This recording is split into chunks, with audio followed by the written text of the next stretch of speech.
बच्चों, आज का जो हमारा टॉपिक है वो है पार्टनर्स कैपिटल अकाउंट्स। साझेदारों के पूंजी खाते किस प्रकार बनाए जाएंगे। तो इसके लिए हमें देखना पड़ेगा कि साझेदारों के पूंजी खाते में कौन कौन सी ट्रांजैक्शंस आएंगी। जैसा कि आप जानते हैं कि साझेदार मिल करके एक संस्था बनाते हैं, तो जो साझेदारी संस्था होती है पार्टनरशिप फर्म कहलाती है और पार्टनर्स अलग होते हैं। अकाउंटिंग के पर्पज से पार्टनर्स और उनकी फर्म अलग अलग होती है, इसलिए पार्टनर्स और फर्म के बीच में जो ट्रांजैक्शंस होते हैं उन ट्रांजैक्शंस को पार्टनर्स कैपिटल अकाउंट में लिखा जाएगा और जितने पार्टनर होते हैं उतनी ही कैपिटल अकाउंट बनाए जाएंगे। तो अब ये देखना है कि ऐसे कौन कौन से ट्रांजैक्शंस हैं जो पार्टनर्स और फर्म के बीच में होते हैं। अगर पार्टनर्स बिजनेस शुरू करते हैं तो फर्म में वो कैपिटल इंट्रोड्यूस करते हैं, तो capital brought in by partner. साझेदार जो पूंजी लाएंगे वो पार्टनर कैपिटल अकाउंट में शो होगी। अगर पार्टनरशिप फर्म पहले से ही चल रही है तो कैपिटल का बैलेंस। साझेदारी समझौते के अनुसार पार्टनरशिप डीड के अकॉर्डिंग अगर पार्टनर्स को उनकी कैपिटल पे इंटरेस्ट दिया जाना है तो इंटरेस्ट ऑन कैपिटल। पार्टनर्स अगर कुछ ड्राइंग्स करते हैं और इंटरेस्ट ऑन ड्राइंग्स।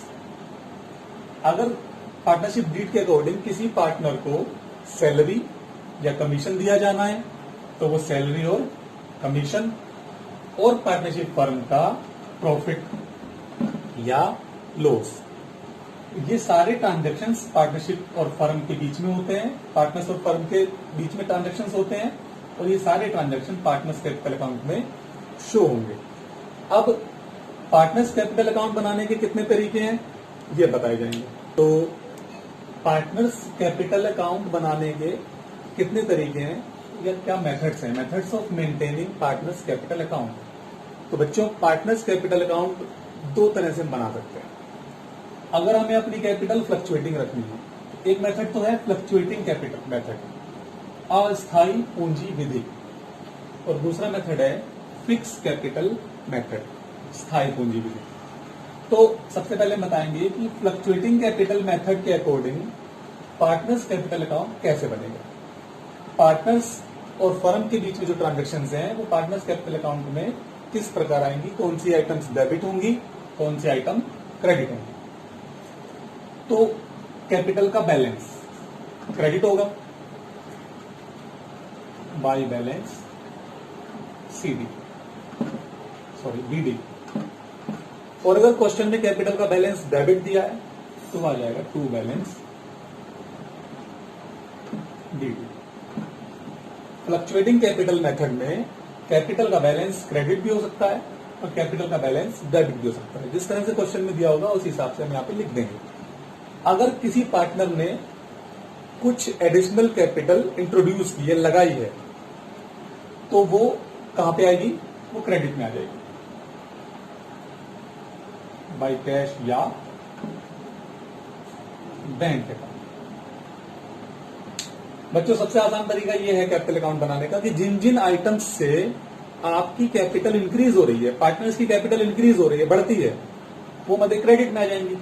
और जिन आइटम्स से, जिन ट्रांजैक्शन से कैपिटल अकाउंट घट जाते हैं वो डेबिट में आ जाएंगे। जब कोई पार्टनर नई पूंजी लगा रहा है तो उसकी कैपिटल बढ़ रही है। और ऐसा क्या होगा, ऐसे कौन से ट्रांजैक्शन होंगे जिनसे पार्टनर्स की कैपिटल बढ़ेगी। पार्टनर्स इंटरेस्ट ऑन कैपिटल, पूंजी पर ब्याज से इनकी पूंजी बढ़ जाती है। सैलरी और कमीशन। अगर किसी पार्टनर को कुछ सैलरी या कमीशन मिलती है तो उससे उसकी कैपिटल बढ़ जाएगी, क्रेडिट में आ जाएगी। P&L appropriation account profit. अगर साझेदारी संस्था में फर्म का प्रॉफिट है तो वो पार्टनर्स में डिवाइड होगा, अगर प्रॉफिट होता है तो वो पार्टनर्स की कैपिटल को बढ़ा देता है, इसलिए वो क्रेडिट में आ जाएगा। अब डेबिट में कौन कौन सी आइटम्स आएंगी? जो पार्टनर्स की कैपिटल को रिड्यूस कर देती है, डिक्रीज कर देती है। जैसे अगर किसी पार्टनर ने परमानेंट कैपिटल कुछ निकाल ली है, तो कैश या बैंक। अगर पार्टनर्स ड्राइंग करते हैं, उनकी कैपिटल डिक्रीज हो जाती है। इंटरेस्ट ऑन ड्राइंग्स, ड्राइंग्स पे इंटरेस्ट से भी उनकी कैपिटल डिक्रीज हो जाएगी। या अगर फर्म में लॉस हुआ है तो वो लॉस इनकी कैपिटल को डिक्रीज कर देता है, इसलिए डेबिट में आ जाएगा। P&L appropriation account, loss. Opening balance, अगर क्रेडिट बैलेंस है तो बाय बैलेंस बीडी, डेबिट है तो टू बैलेंस बीडी। जिन जिन आइटम से कैपिटल इंक्रीज होगी क्रेडिट में आ जाएंगे, जिन जिन आइटम से कैपिटल डिक्रीज होगी डेबिट में आ जाएंगे। अगर उन्होंने नई कैपिटल इंट्रोड्यूस की है तो बाय कैश या बैंक के नाम से आ जाएगी, उनके कैपिटल पे इंटरेस्ट आ जाएगा। किसी पार्टनर को सैलरी या कमीशन मिला है और प्रॉफिट्स डिक्रीज कहां से होंगी? किसी पार्टनर ने कैपिटल निकाल ली है परमानेंट, डेबिट में आ जाएगा। उनके ड्राइंग से कैपिटल रिड्यूस हो जाती है, इंटरेस्ट ऑन ड्राइंग से रिड्यूस हो जाती है और लॉसेस से। अब अगर क्रेडिट का टोटल जाए तो बैलेंस निकाल लेंगे, तो बैलेंस सीडी क्रेडिट बैलेंस होगा या by balance CD debit balance होगा। इनमें से कोई एक आएगा, या तो क्रेडिट बैलेंस होगा या डेबिट बैलेंस होगा। अब इसके बाद बताया जाएगा फिक्स कैपिटल मेथड में पार्टनर्स कैपिटल अकाउंट किस तरह से बनाया जाएगा। पार्टनर्स कैपिटल अकाउंट मेंटेन करने का दूसरा मेथड है fix capital method. Fix capital method का अर्थ है स्थायी पूंजी विधि। तो स्थायी पूंजी विधि के नाम से ही पता लग रहा है कि इसमें पार्टनर्स की कैपिटल को फिक्स रखना है। मतलब जो ओपनिंग बैलेंस है कैपिटल का, वही वर्ष के अंत में क्लोजिंग बैलेंस होगा। तो इसके लिए क्या करना पड़ेगा? इसके लिए हमें दो अकाउंट बनाने पड़ेंगे। एक तो पार्टनर्स कैपिटल अकाउंट बनाना पड़ेगा और दूसरा इसमें बनाना पड़ेगा पार्टनर्स करंट अकाउंट। तो ये किस प्रकार बनेंगे ये देखते हैं।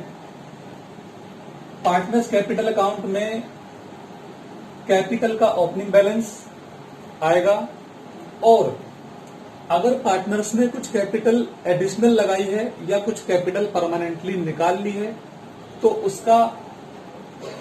उसकी पोस्टिंग पार्टनर्स कैपिटल अकाउंट में होगी।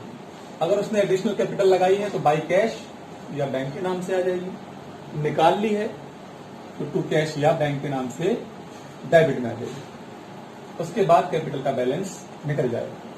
तो जब तक अगर कोई पार्टनर एडिशनल कैपिटल नहीं लगाता है या एडिशनल कैपिटल नहीं निकाल लेता है तब तक पार्टनर्स का कैपिटल का बैलेंस सेम रहेगा।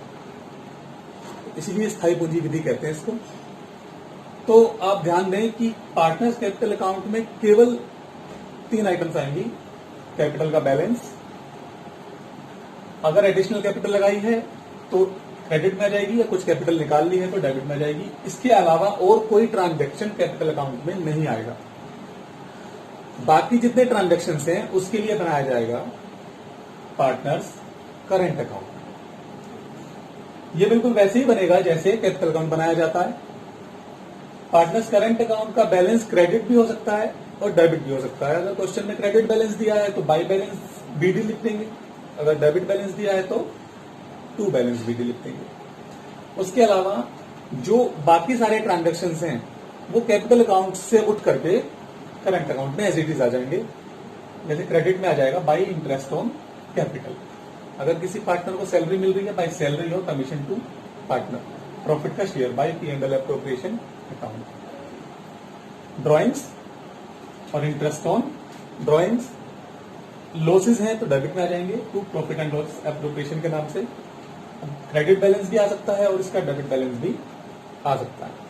तो फिक्स कैपिटल मेथड में हमने जो फ्लक्चुएटिंग कैपिटल मेथड में हमने कैपिटल अकाउंट बनाया था उसको 2 पार्ट्स में बांट दिया है।